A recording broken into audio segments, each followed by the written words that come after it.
We often think that solving big problems requires these huge, complicated solutions. But what if the key to unlocking someone's future, well, what if it was something as simple as a refurbished laptop and a friendly chat? That's exactly what we're diving into today. We're looking at the story of Computer Friendly, a small charity that's showing everyone how powerful human connection can be in closing that digital divide. It's a really important question, right? And one that's actually pretty easy to forget about in our day-to-day. I mean, think about it. Banking, doctor's appointments, just catching up with family. So much of our life is online now. But what if it wasn't? For millions of people, that digital world is like a locked door. And that leads to some serious isolation. This is the exact problem that Computer Friendly is going right after. And the change, it's instant. Just listen to this. This person wasn't just, having a tough time. They were completely locked out. But with one single laptop, bam, suddenly all these doors to learning, to new opportunities, to a whole bigger world just swing right open. And here's where it gets even better. You see how that one act of kindness it ripples out? It's not just about one person anymore. That single laptop becomes this amazing tool for their kids' homework, for their projects. I mean, we're talking about an investment in the entire family's future. But really, when you get right down to it, this is what it's all about. It's not about the tech, not really. It's about simple, fundamental human connection. Being able to see your kids' faces, to stay in touch, to just not feel so alone in the world. That's the real win here. Okay, so you're probably wondering, how does a small charity run entirely by volunteers pull off these kinds of life-changing results? Well, their approach is actually beautifully simple. It's basically a three-pronged helping hand. So here's how it works. First up, they've got free drop-in support. This is just a safe, friendly place where anyone can come in and ask any tech question, no matter how big or small. Then, for people who want to learn a bit more, they've got more formal, structured courses. And the third piece, which is absolutely crucial, is their device scheme. They take donated tech, refurbish it, and get it right into the hands of the people who need it most.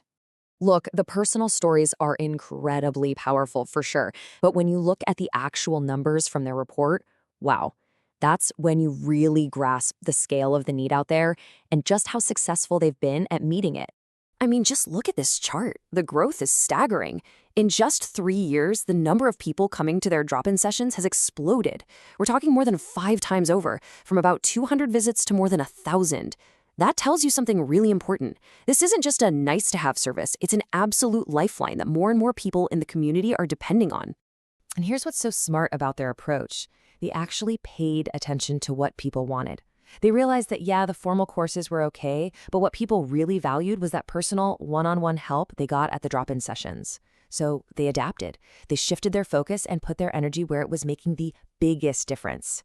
It's just a perfect example of listening to your community and giving them what they actually need. Okay, so remember that third part of their strategy, the devices? Well, the impact there has been massive. Since just 2021, they've given out over 820 refurbished laptops, tablets, and phones. And it's so important to remember, that's not just a number. Every single one of those devices represents a life that's been changed, a family that's been reconnected. And they don't just hand these out randomly. They're incredibly strategic about it.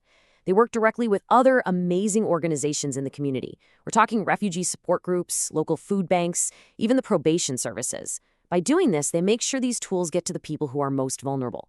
It creates this network of trust, so the help goes exactly where it's going to do the most good.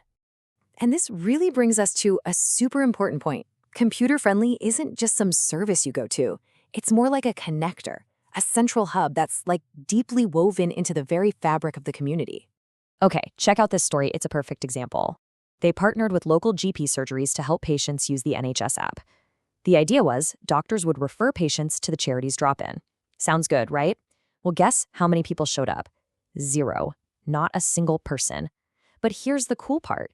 They didn't just give up. They figured out what went wrong and they adapted. They started setting up their drop-ins inside the health center itself, meeting people right where they were. And that persistence, it turned a total failure into a real success. And that kind of flexibility, you see it everywhere with them. You might think their main focus is on, say, older adults, and a lot of it is. But then a local school called them up, needing help teaching internet safety. And you know what they did? They jumped right in. They put together a session for 86 and 7-year-olds. It just goes to show they're committed to helping everyone, at any age. So, the big question is, what's the engine behind all this? How does this incredibly effective operation run? Do they have a massive budget, a huge paid staff? Nope. The real answer is, well, it's way more inspiring than that. 0. That's the number. And honestly, it might be the most important number in this whole story. That's how much this charity pays in salaries, because they don't have any employees. None. That means every single penny that gets donated goes straight into the mission, buying spare parts, renting rooms, and directly helping people. So how do they do it all? With this number, 60. That's the team. 60 dedicated, unpaid volunteers. These are the tutors, the tech wizards, the organizers, all giving their time for free simply because they believe in what they're doing. This is what a real grassroots community effort looks like. And if you look at their finances, it tells the exact same story.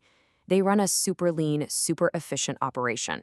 Their income and their expenses are almost perfectly balanced. Plus, they've been smart enough to build up enough reserves to keep things running for about 3 years. So you know they're not going anywhere. They've built something that's truly sustainable and here for the long haul. So when you put it all together, you get this really clear picture of a charity that's not just doing great work right now, but is also totally prepared for whatever comes next. So what's next for them?